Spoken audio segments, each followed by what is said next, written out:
मैं अली हैदरी आप सभी के लिए एक ऐसे टॉपिक को लेकर हाजिर हुआ हूँ जिससे सीटेट और अन्य सभी राज्यों की शिक्षक पात्रता परीक्षा में बहुत क्वेश्चन पूछे जाते हैं।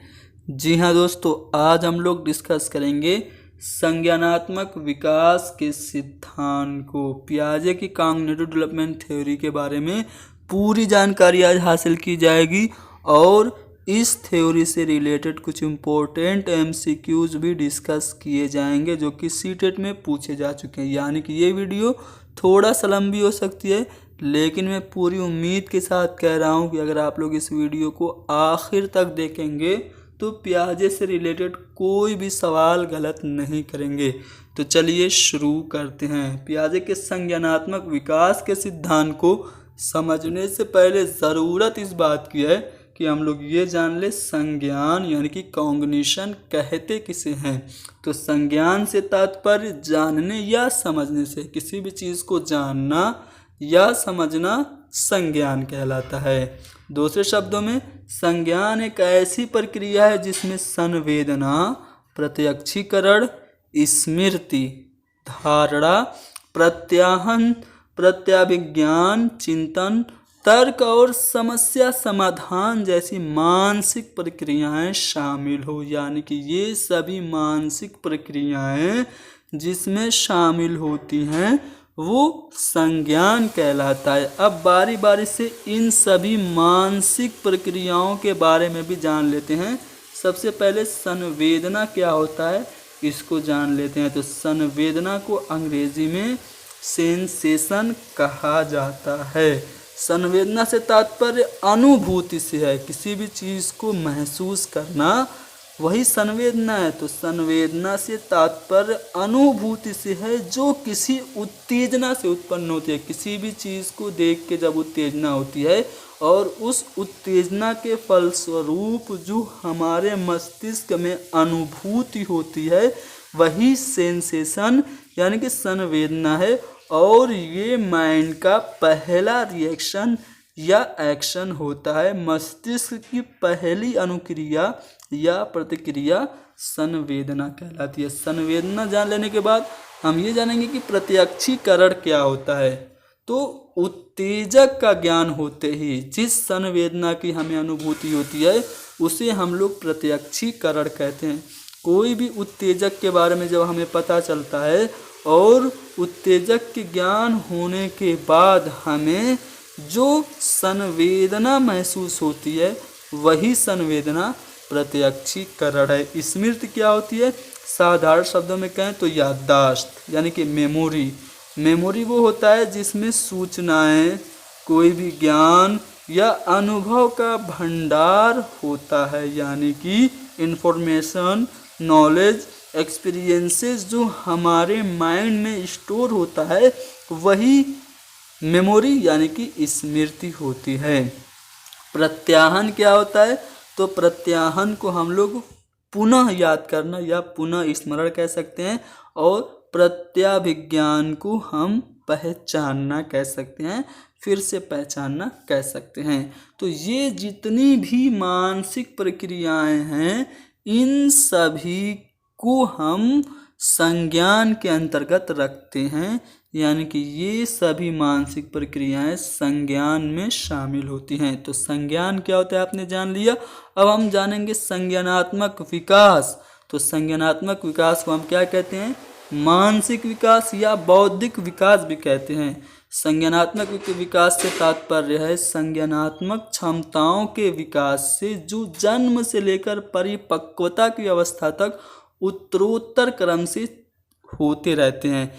यानी कि जन्म से लेकर परिपक्वता तक 18-19 साल की उम्र तक जो बालक में संज्ञानात्मक क्षमताओं में लगातार डेवलपमेंट होता है वही कॉग्निटिव डेवलपमेंट यानी कि संज्ञानात्मक विकास होता है। तो संज्ञान और संज्ञानात्मक विकास हमने जान लिया। अब थोड़ा सा पियाजे के बारे में जान लेते हैं, उसके बाद हम जानेंगे कि संज्ञानात्मक विकास का सिद्धांत आखिर है क्या। तो सबसे पहले जीन पियाजे के बारे में आपको पता होगा, ये स्विट्जरलैंड के एक साइकोलॉजिस्ट है। यानी कि जीन पियाजे एक स्विस मनोवैज्ञानिक थे और मूल रूप से एक प्राणी विज्ञान के विद्वान थे। पियाजे ने खुद के अपने 3 बच्चों पर और अपने एक भतीजे पर गहनता से अध्ययन किया और उन्होंने ये बताया कि बच्चे अपने ज्ञान का सृजन स्वयं करते हैं। और जीन पियाजे ने बच्चों को लिटिल साइंटिस्ट यानी कि नन्हा वैज्ञानिक बताया। बच्चे नन्हे वैज्ञानिक होते हैं, ये कथन जीन पियाजे का है। इन्होंने खुद के 3 बेटों और एक भतीजों के विकास के अध्ययन के आधार पर संज्ञानात्मक विकास का सिद्धांत दिया था, यानी कि कॉग्निटिव डेवलपमेंट थ्योरी इन्होंने दी थी। और इन्होंने अपने सिद्धांत में 2 चीज़ों पे बहुत ही ज़्यादा बल दिया, परिपक्वता पर और अनुभव पर। पियाजे ने अपने सिद्धांत में मैच्योरिटी और एक्सपीरियंस को इम्पोर्टेंट बताया। जिस तरह से आप लोग वाइगोस्की की बात करें तो वाइगोस्की ने 3 चीज़ों को अपने सिद्धांत में, सामाजिक विकास के सिद्धांत में महत्वपूर्ण बताया था। क्या क्या 3 चीज़ें थी? पहला था समाज, दूसरा संस्कृति और तीसरा क्या था? भाषा। तो समाज, संस्कृति और भाषा, इन 3 चीज़ों को जिस तरह से वाइगोस्की ने अपने सिद्धांत में महत्वपूर्ण बताया, ठीक उसी तरह से जीन पियाजे ने परिपक्वता और अनुभव को अपने सिद्धांत में महत्वपूर्ण बताया। अब हम बात करते हैं और कुछ कंसेप्ट समझ लेते हैं संज्ञानात्मक विकास के, तभी हमें पूरा सिद्धांत समझ में आएगा। यानी कि संज्ञानात्मक विकास के कुछ प्रमुख संप्रत्यय की बात करते हैं। सबसे पहले अनुकूलन यानी कि एडॉप्टेशन क्या होता है, इसको जान लेते हैं। तो दोस्तों, अनुकूलन का मतलब होता है वातावरण से समंजन करना, अर्थात अनुकूलन वह प्रक्रिया है जिसमें व्यक्ति अपने पूर्व ज्ञान या अनुभव को नए ज्ञान या नए अनुभव के बीच संतुलन स्थापित करता है। पूर्व ज्ञान में नए ज्ञान को जोड़ना अनुकूलन कहलाता है। और अनुकूलन के अंतर्गत भी 2 प्रक्रियाएं होती हैं। पहला होता है आत्मसात्करण, जिसको हम लोग एसिमिलेशन कहते हैं, और दूसरा जो होता है वो समायोजन यानी कि एकोमोडेशन कहते हैं। तो अब आत्मसात्करण और समायोजन, इन दोनों चीज़ों को भी जान लेते हैं। दोस्तों, आत्मसात्करण से तात्पर्य नए ज्ञान को पूर्ववर्ती विद्यमान मानसिक संरचनाओं में यथावत रूप से रखने से होता है। यानी कि कोई भी जब हमें नया ज्ञान प्राप्त होता है तो हम उसको पहले से जो प्राप्त ज्ञान होता है उसमें ज्यों का त्यों रख देते हैं, तो वो आत्मसात्करण होता है। यानी आत्मसात्करण एक ऐसी प्रक्रिया है जिसमें बालक वातावरण से सामंजस्य स्थापित करने के लिए पहले से सीखी हुई क्रियाओं का सहारा लेता है। जैसे मैं एग्जांपल दूं आपको, तो एक कोई बच्चा है, वो क्या कर रहा है, जैसे ही कोई चीज़ उसको मिलती है वो उसको मुंह में डाल लेता है, खिलौनों को मुंह में डाल लेता है। तो कोई भी चीज़ खिलौने को वो मुंह में डालता है तो ये क्या है, आत्मसात्करण है। क्यों? क्योंकि उसको पहले से ये बात सिखाई गई है कि चीज़ें खाई जाती हैं, लेकिन वो खाद्य पदार्थ और खिलौने में अंतर नहीं कर पाता, और पहले से उसको ज्ञान है कि चीज़ों को खाया जाता है, तो जो चीज़ उसको मिलती है वो उसको मुंह में रख लेता है। तो ये क्या है, आत्मसात्करण है। इसी तरह समायोजन यानी कि एकोमोडेशन क्या होता है, इसको जान लेते हैं। तो समायोजन से तात्पर्य ज्ञान की दृष्टि से पूर्ववर्ती विद्यमान मानसिक संरचनाओं में परिवर्तन करने, संशोधन करने या विस्तार करने से। यानी कि जब हमें नया नॉलेज मिले तो पहले का जो पुराना नॉलेज है उसमें थोड़ा सा करेक्शन, अमेंडमेंट या चेंजेस कर लेना, ये एकोमोडेशन कहलाता है। यानी समायोजन अपने बौद्धिक संरचना में परिवर्तन करने की प्रक्रिया। जैसे मैं आपको बताऊं, कोई बच्चा है जिसने एक कुत्ता देखा जो कि काले रंग का था। अब उसके मन में ये बात समा गई कि कुत्ता काले रंग का होता है। ये उसका नॉलेज है कि कुत्ता काले रंग का होता है। कुछ दिनों के बाद उसने एक ऐसा कुत्ता देखा जो कि सफ़ेद था। तो उसने क्या किया, उसने ये जान लिया कि नहीं, कुत्ता सफ़ेद भी होता है। तो इस तरह से उसने अपने पहले के नॉलेज में ये बात परिवर्तित कर ली कि कुत्ता सिर्फ काला नहीं बल्कि सफ़ेद भी होता है। तो ये क्या है, समायोजन है, यानी कि पूर्व ज्ञान को पुराने ज्ञान में परिवर्तित कर लेना, यानी कि पुराने ज्ञान को पूर्व ज्ञान से बदल लेना, संशोधित कर लेना या विस्तार कर लेना। तो आत्मसात्करण और समायोजन क्या होता है आपने जान लिया। अब एक और कंसेप्ट है कॉग्निशन का, जिसको हम लोग संज्ञानात्मक संरचना कहते हैं, कॉग्निटिव स्ट्रक्चर कहते हैं, इसको भी जान लेते हैं। तो मानसिक क्षमताओं के एक निश्चित सार्थक पैटर्न को, कोई भी हमारी मानसिक एबिलिटी है उसका एक फिक्स मीनिंगफुल जो पैटर्न है वो क्या है, कॉग्निटिव स्ट्रक्चर यानी कि संज्ञानात्मक संरचना है। अब संज्ञानात्मक संक्रिया क्या होती है, तो कॉग्निटिव ऑपरेशन को जानने से लिए हमें ये पता होना चाहिए कि जो संज्ञानात्मक संरचना है इसकी क्रिया को ही हम संज्ञानात्मक संक्रिया कहते हैं। संज्ञानात्मक संरचना की जो क्रिया है वही संज्ञानात्मक संक्रिया है। अब स्कीम्स और स्कीमा, बहुत बार हमारे सामने ये अल्फाज आते हैं और हम समझ नहीं पाते हैं, इनको भी समझने की कोशिश करते हैं। स्कीम्स क्या होता है, तो संज्ञानात्मक संक्रिया। अभी हमने जाना संज्ञानात्मक संक्रिया क्या होता है, तो संज्ञानात्मक संक्रिया का जो अभिव्यक्त रूप है उसको हम स्कीम्स कहते हैं। दूसरे शब्दों में कहें तो व्यवहारों के संगठित पैटर्न को जिसे आसानी से दोहराया जा सकता है वो स्कीम्स है। कोई भी पैटर्न व्यवहारों का एक संगठित सुव्यवस्थित सिस्टमेटिक पैटर्न हमारे माइंड में है और हम जिस तरीके से उसको आसानी से दोहरा सकते हैं वो स्कीम्स होता है। अब स्कीमा क्या होता है ये जान लेते हैं। तो मानसिक संरचनाओं को ही स्कीमा कहते हैं। हमारे मन में कोई भी जो संरचना होती है, हमारे मस्तिष्क में जो मानसिक संरचना होती है वही स्कीमा है। अब विकेंद्रण क्या होता है इसको जान लेते हैं।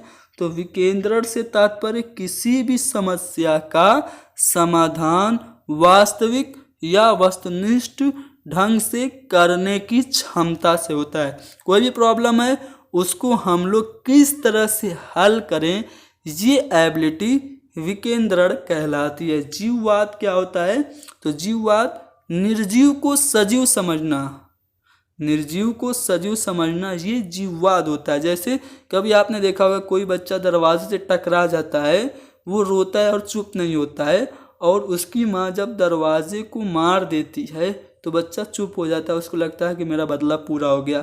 यानी कि वो ये समझ रहा है कि दरवाज़ा सजीव है। तो निर्जीव को सजीव समझना ये जीववाद होता है। और ये जो गुण होता है वो पूर्व संक्रियात्मक अवस्था में होता है। पूर्व संक्रियात्मक अवस्था क्या होती है जब आप लोग आगे देखेंगे, और मैं जीन पियाजे के संज्ञानात्मक विकास की चारों अवस्थाओं को बताऊंगा, तो उसमें एक अवस्था आएगी पूर्व संक्रियात्मक अवस्था, और उसी पूर्व संक्रियात्मक अवस्था में जीववाद की क्वालिटी पाई जाती है। आत्म केंद्रिता यानी कि ईगोसेंट्रिज्म क्या होता है इसको भी जान लेते हैं। तो अपने ही विचारों को सही मानना, जो मैं बोल रहा हूँ, जो मेरे मन में आ रहा है वही सही है, ऐसा मानना, ये क्या है, आत्म केंद्रिता कहलाती है। और ये गुण भी पूर्व संक्रियात्मक अवस्था में पाया जाता है। संज्ञानात्मक विकास के संप्रत्यय को जान लेने के बाद अब हम लोग जानेंगे संज्ञानात्मक विकास की अवस्थाएं। जी हाँ दोस्तों, जीन पियाजे ने संज्ञानात्मक विकास की कितनी अवस्थाएं बताई? 4 अवस्थाएं बताई। कौन कौन सी? पहली है संवेदी पेशी अवस्था, जिसको हम लोग इंद्रिय जनित गामक अवस्था भी कहते हैं, सेंसरी मोटर स्टेज अंग्रेजी में कहा जाता है। जो दूसरी अवस्था जीन पियाजे ने संज्ञानात्मक विकास की बताई वो है पूर्व संक्रियात्मक अवस्था, जिसको हम लोग प्री ऑपरेशनल स्टेज कहते हैं। और तीसरी अवस्था इन्होंने बताई मूर्त संक्रियात्मक अवस्था, जिसको हम लोग कॉन्क्रीट ऑपरेशनल स्टेज कहते हैं। और चौथी यानी कि आखिरी जो स्टेज जीन पियाजे ने अपने कॉग्निटिव डेवलपमेंट की बताई वो है स्टेज ऑफ फॉर्मल ऑपरेशन, यानी कि औपचारिक संक्रियात्मक अवस्था। अब इन सभी अवस्थाओं के बारे में पूरी जानकारी बारी बारी से हासिल करेंगे। सबसे पहले संवेदी पेशी अवस्था या इंद्रिय जनित गामक अवस्था के बारे में बात करते हैं। तो ये कब से कब तक होती है?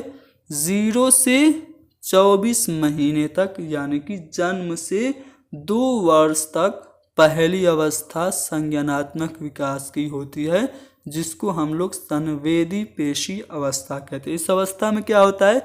इस अवस्था में जो बालक होता है वो असहाय शिशु से अर्धभाषी शिशु बनता है, यानी कि जब वो पैदा होता है तो बिल्कुल असहाय होता है, दूसरों पे निर्भर होता है, लेकिन 2 साल की उम्र तक वो अर्धभाषी हो जाता है, यानी कि छोटे छोटे अक्षर माँ पा ऐसे शब्द बोलने लगता है।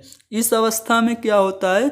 बहुत ही महत्वपूर्ण चीज़ इस अवस्था में ये है कि बच्चा ज्ञान इंद्रियों की सहायता से सीखता है, इसीलिए इसका नाम इंद्रिय जनित गामक अवस्था रखा गया। यानी कि बच्चा जो है वो 0 से 2 साल की उम्र में ज्ञान इंद्रियों की सहायता से सीखता है, यानी वस्तुओं को देखकर, अब देख रहा है तो ज्ञानेंद्रिय का यानी कि आँख का प्रयोग कर रहा है, स्पर्श करके यानी कि त्वचा का प्रयोग कर रहा है, गंध यानी कि नाक के प्रयोग से, स्वाद यानी कि जिह्वा के इस्तेमाल से, यानी कि संवेदी पेशी या इंद्रिय जनित गामक अवस्था में बच्चा ज्ञानेंद्रियों की सहायता से सीखता है, यानी वस्तुओं को देखकर, सूंघकर, छूकर और चखकर ज्ञान उसके बारे में प्राप्त करता है।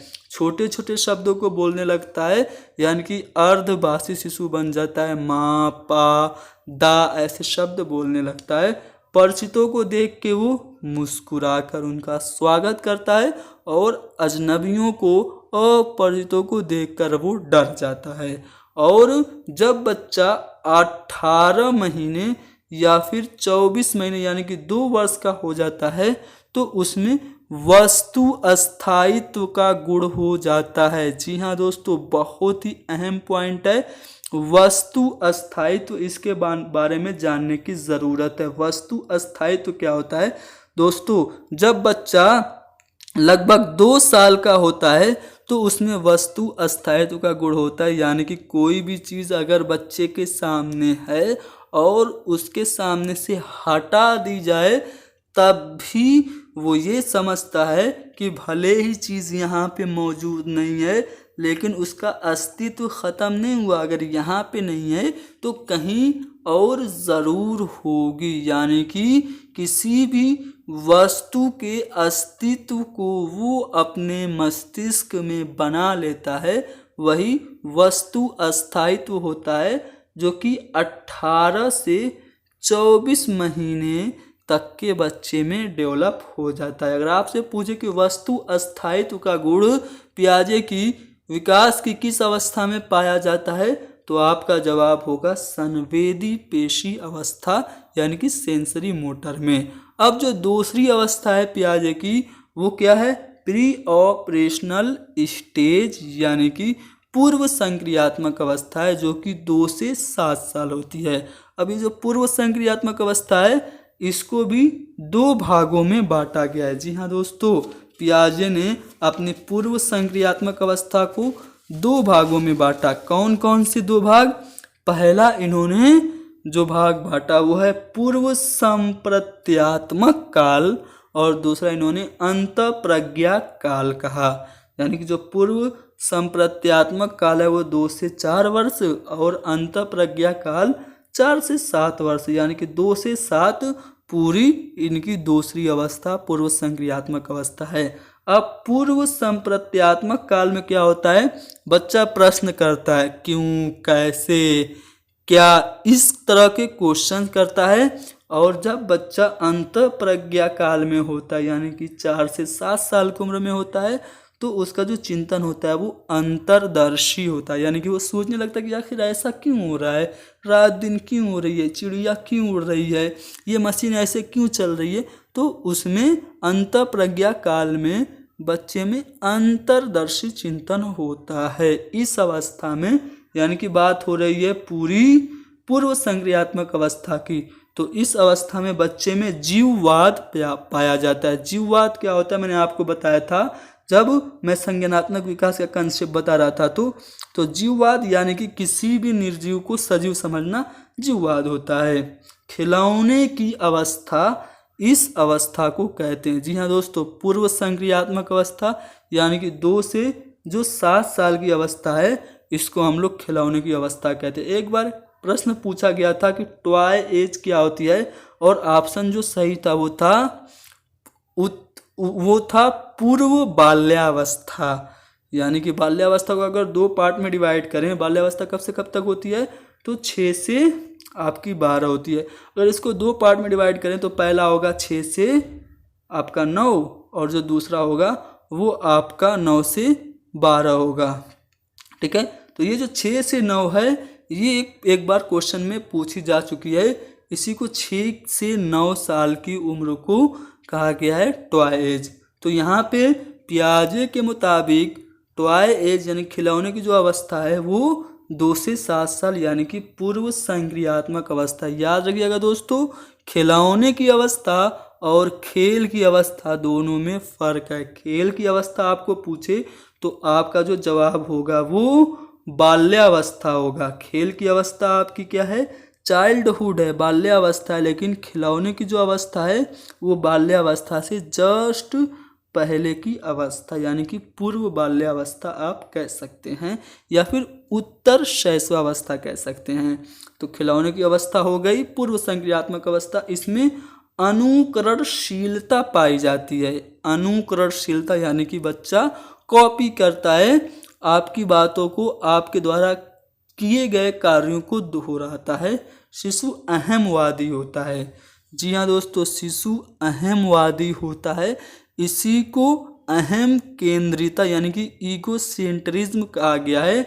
शिशु अहमवादी होता है, दूसरों के कामों को कम महत्व देता है, अपने ही विचारों को वो सत्य समझता है। तो ये हमने दूसरी अवस्था पियाजे की जान ली।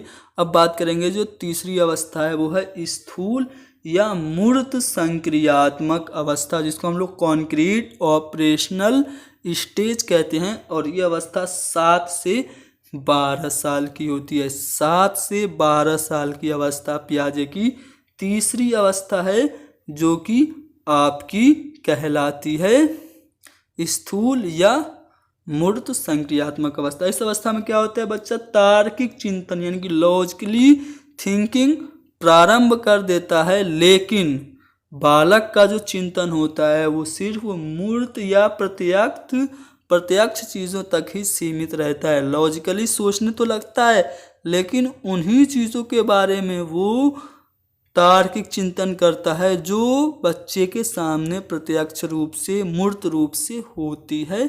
यानी कि इस तरह से हम कह सकते हैं कि ये मूर्त चिंतन की अवस्था है या मूर्त संक्रियात्मक अवस्था है। इस अवस्था में बालक अपने सामने उपस्थित 2 चीज़ों के बीच तुलना करना सीख लेता है, अंतर करना, समानता और असमानता बतलाना, सही गलत, उचित अनुचित में विविध करना, डिफरेंट करना सीख जाता है। किस अवस्था में वो अंतर करना, तुलना करना सीखता है, तो स्थूल या मूर्त संक्रियात्मक अवस्था में, जो कि 7 से 12 साल है। बालक दिन, तारीख, समय, महीना, वर्ष आदि बताने के योग्य हो जाता है। उत्क्रमणीयशीलता, जी हाँ दोस्तों, ट्रेट ऑफ रिवर्सिबिलिटी कहते हैं अंग्रेजी में। उत्क्रमणीयशीलता बच्चे में पाई जाती है, इसीलिए इसको हम लोग पलटावी अवस्था कहते हैं, यानी कि स्थूल या संक्रियात्मक अवस्था में बच्चे में पलटावी गुण पाए जाते हैं। भाषा एवं संप्रेषण की योग्यता का विकास हो जाता है, वो कम्युनिकेशन करना और अपनी ज़बान को, अपनी भाषा को व्यवस्थित तरीके से दूसरों के सामने अभिव्यक्त करना सीख जाता है। तो ये थी तीसरी अवस्था। जो चौथी अवस्था है वो है औपचारिक संक्रियात्मक अवस्था, यानी कि फॉर्मल ऑपरेशनल स्टेट, जो कि 12 वर्ष से परिपक्वता तक होती है। इस अवस्था में जो किशोर होता है वो मूर्त ही नहीं बल्कि अमूर्त चीज़ों के बारे में भी तार्किक रूप से चिंतन करने लगता है, इसलिए औपचारिक संक्रियात्मक अवस्था को तार्किक चिंतन की अवस्था भी कहते हैं। इस अवस्था में मानसिक योग्यताओं का पूर्ण विकास हो जाता है। जो मेंटल एबिलिटी होती है वो पूरी तरह से औपचारिक संक्रियात्मक अवस्था में हो जाती हैं। इस अवस्था में परिकल्पनात्मक चिंतन पाया जाता है। तो चारों अवस्थाएं हमने पियाजे की जान ली। अब इससे रिलेटेड कुछ इम्पोर्टेंट क्वेश्चंस की बात करते हैं। पहला जो सवाल है वो ये है कि बच्चे दुनिया के बारे में अपनी समझ का सृजन करते हैं, इसका श्रेय किस साइकोलॉजिस्ट को जाता है? ये जो कथन है कि बच्चे विश्व के बारे में, इस संसार के बारे में अपनी समझ का सृजन करते हैं, ये जो स्टेटमेंट है वो जीन पियाजे का है। पियाजे कह रहे हैं कि बच्चे खुद से ज्ञान को बनाते हैं और वो नन्हे वैज्ञानिक होते हैं। अगला जो सवाल है वो ये है कि संज्ञानात्मक विकास के किस अवस्था में तार्किक चिंतन की प्रक्रिया प्रारंभ हो जाती है? तो दोस्तों मैंने आपको बताया था जो आपका मूर्त संक्रियात्मक अवस्था है, तीसरी अवस्था, जो कि आपकी 7 से 12 साल की होती है, इस अवस्था में बच्चा तार्किक रूप से चिंतन शुरू कर देता है, लेकिन सिर्फ उन्हीं चीज़ों के बारे में तार्किक चिंतन करता है जो बच्चे के सामने प्रत्यक्ष रूप से या मूर्त रूप से होती हैं। यानी हम कह सकते हैं कि तार्किक चिंतन की प्रक्रिया प्रारंभ होती है मूर्त संक्रियात्मक अवस्था से। अगला जो प्रश्न है वो ये है कि पियाजे के अधिगम के संज्ञानात्मक सिद्धांत के अनुसार वो प्रक्रिया जिसके द्वारा संज्ञानात्मक संरचना को संशोधित किया जा सकता है क्या कहलाता है? यानी कि कोई भी संज्ञानात्मक संरचना है उसको संशोधित किया जा सकता है, उसको हम क्या कहते हैं? तो उसको हम लोग समावेशन कहते हैं। समावेशन मैंने कंसेप्ट समझाया था। समावेशन क्या होता है? मान लीजिए कोई बच्चा ने काला कुत्ता देखा और उसके मन में ये बात समा गई कि कुत्ते काले ही होते हैं, लेकिन बाद में उसने सफ़ेद कुत्ता भी देख लिया तो उसने अपना जो संज्ञानात्मक संरचना थी उसमें करेक्शन कर लिया कि नहीं, कुत्ते काले और सफ़ेद दोनों हो सकते हैं। तो ये क्या है? यही तो समायोजन है, एकोमोडेशन है, ठीक है, समायोजन है, ठीक है। तो हमारा जो बी वाला ऑप्शन है वो हमारा सही जवाब होगा, ठीक है, बी वाला ऑप्शन हमारा सही जवाब है। अगला जो सवाल है वो ये है कि 1 वर्ष तक के शिशु, 1 वर्ष, जाहिर सी बात है आपने फौरन ये पहचान लिया होगा कि 1 वर्ष कौन सी अवस्था होती है। 0 से 2 आपकी पूर्व संक्रियात्मक अवस्था नहीं बल्कि मूर्त भी नहीं बल्कि इंद्रिय जनित गामक अवस्था होती है। 0 से 2 पहली अवस्था सेंसरी मोटर ही तो होती है। तो 1 वर्ष का बालक जब आँख, कान, नाक और हाथों से सूझते हैं तो निम्नलिखित में से कौन सा स्तर शामिल होता है? बिल्कुल आपको पता है, इंद्रिय जनित गामक अवस्था या संवेदी पेशी अवस्था में वो होते हैं जब बच्चे ज्ञानेंद्रियों की सहायता से ज्ञान को अर्जित करते हैं। अगला सवाल है कि किस अवस्था में खेल, अनुकरण, चित्र का निर्माण और भाषा के माध्यम से जानकारी एकत्र की जाती है? तो दोस्तों मैंने आपको बताया था कि अनुकरणशीलता किस में पाई जाती है? पूर्व संक्रियात्मक अवस्था में पाई जाती है 2 से 7 साल की उम्र में। यानी कि हम कह सकते हैं कि पूर्व संक्रियात्मक अवस्था में ही खेल, अनुकरण, चित्र का निर्माण और भाषा के माध्यम से जानकारी प्राप्त की जाती है। अगला जो सवाल है वो ये है कि डैश के विचार में, किसके विचार में बच्चे सक्रिय ज्ञान निर्माता होते हैं तथा नन्हे वैज्ञानिक होते हैं, जो संसार के बारे में अपने सिद्धांतों की रचना करते हैं। सबको पता है नन्हे वैज्ञानिक बच्चे होते हैं। ये जो कथन है वो जीन पियाजे का है। अगला जो सवाल है वो ये है कि पियाजे के अनुसार विकास को प्रभावित करने में निम्नलिखित कारकों में किसकी भूमिका महत्वपूर्ण होती है। विकास को प्रभावित करने में किसकी भूमिका सबसे ज़्यादा होती है? क्या वो पुनर्वलन है, भाषा है, अनुकरण है या फिर भौतिक विश्व के साथ अनुभव है? मैंने आपको बताया था कि पियाजे ने अनुभव पर बहुत ही ज़्यादा जोर दिया था। तो भौतिक विश्व के प्रति बच्चों का जो अनुभव है वो विकास को प्रभावित करने में महत्वपूर्ण कारक है। तो यहाँ पे सी वाला जो ऑप्शन है वो सही जवाब होगा। अगला जो सवाल है वो ये है कि पियाजे के संज्ञानात्मक विकास के सिद्धांत की किस अवस्था में पलटावी गुण यानी कि ट्रेट ऑफ रिवर्सिबिलिटी आ जाते हैं? तो मैंने अभी बताया ट्रेट ऑफ रिवर्सिबिलिटी आती है आपकी कॉन्क्रीट ऑपरेशनल स्टेज में यानी कि मूर्त संक्रियात्मक अवस्था में।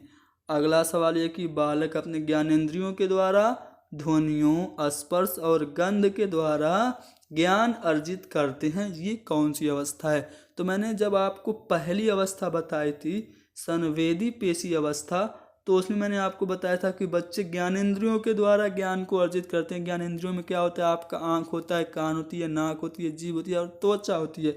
तो आप इस तरह से देख सकते हैं, स्पर्श करेंगे तो त्वचा इस्तेमाल होगी, ध्वनि सुनेंगे तो उनका कान इस्तेमाल होगा, गंध महसूस करेंगे तो उनकी नाक इस्तेमाल होगी। यानी कि वो ज्ञानेंद्रियों के द्वारा सीख रहे हैं और ज्ञानेंद्रियों के द्वारा वो बच्चे जो सीखते हैं वो अवस्था होती है संवेदी पेशी अवस्था या इंद्रिय जनित अवस्था। अगला सवाल है कि नियमीकरण की अवस्था। जी हाँ दोस्तों, नियमीकरण की अवस्था किस अवस्था को कहते हैं? तो जो चौथी अवस्था है फॉर्मल ऑपरेशनल स्टेज, वो औपचारिक संक्रियात्मक अवस्था नियमीकरण की अवस्था होती है। इस अवस्था में बच्चे का जो चिंतन होता है वो क्रमबद्ध हो जाता है और वो कल्पनात्मक चिंतन करना शुरू कर देता है। तो जो चौथी अवस्था है वो आपकी है कौन सी? औपचारिक संक्रियात्मक अवस्था। इसी में नियमीकरण होता है। अगला सवाल यह है, आखिरी सवाल, कि पियाजे के संज्ञानात्मक विकास के सिद्धांत से निहितार्थ निकालते हुए एक ग्रेड 6 से 8 के शिक्षक को अपनी कक्षा में क्या करना चाहिए? यानी कि पियाजे के जो सिद्धांत है उसके मुताबिक 6 से 8 तक के बच्चों को पढ़ाने के लिए एक टीचर को क्या करना चाहिए? क्या एक अवधारणा को पढ़ाने के लिए केवल मूर्त सामग्रियों का प्रयोग करना चाहिए या केवल निर्धारित पाठ्यक्रम पर निर्भर रहना चाहिए या तार्किक बहस के प्रयोग को हतोत्साहित करना चाहिए? तो पहले ही गलत हो जाएगा, यहाँ पे हतोत्साहित नहीं है और ये केवल कह रहा है तो केवल आपको ध्यान रखना ये निगेटिव वर्ड होता है। केवल कहेगा केवल पाठ्यक्रम पर निर्भर, तो ये आपका गलत हो जाएगा। तो बी और सी तो वैसे ही गलत हो गए। अब बचा डी को भी पढ़ते हैं, उसके बाद हम फाइनल करेंगे कौन सा वाला ऑप्शन सही है। ऐसी समस्याएं प्रस्तुत करनी चाहिए जिसमें तर्क आधारित समाधान की आवश्यकता होती है। आपको पता होगा पियाजे कह रहे हैं कि बच्चे खुद से ज्ञान का सृजन करते हैं, तो आप पियाजे के सिद्धांत में बिलीफ रखते हुए बच्चों के सामने ऐसी समस्याएं प्रस्तुत करें जिससे वो खुद से सीखें, उन तर्क वो करें, तर्क पर आधारित समस्याओं को हल करें। तो ये हमें करना चाहिए, यानी कि चौथा वाला जो ऑप्शन है वो हमारा सही हो जाएगा। तो दोस्तों यहाँ पर हमने पियाजे की पूरी थ्योरी को डिस्कस किया, पियाजेट्स कॉग्निटिव डेवलपमेंट थ्योरी को, और इससे रिलेटेड कुछ इम्पोर्टेंट MCQs जो कि आपको पूछे जा चुके हैं सीटेट में, उनको भी डिस्कस किया। उम्मीद करता हूँ कि ये वीडियो आपको पसंद आई होगी। इस पर मेरी बहुत मेहनत लगी है। आप लोगों से रिक्वेस्ट है कि इस वीडियो को ज़्यादा से ज़्यादा शेयर करें। हर एक सीटेट, यूपीटेट और अन्य राज्यों की शिक्षक पात्रता परीक्षा देने वाले विद्यार्थियों तक ये वीडियो पहुंच जानी चाहिए।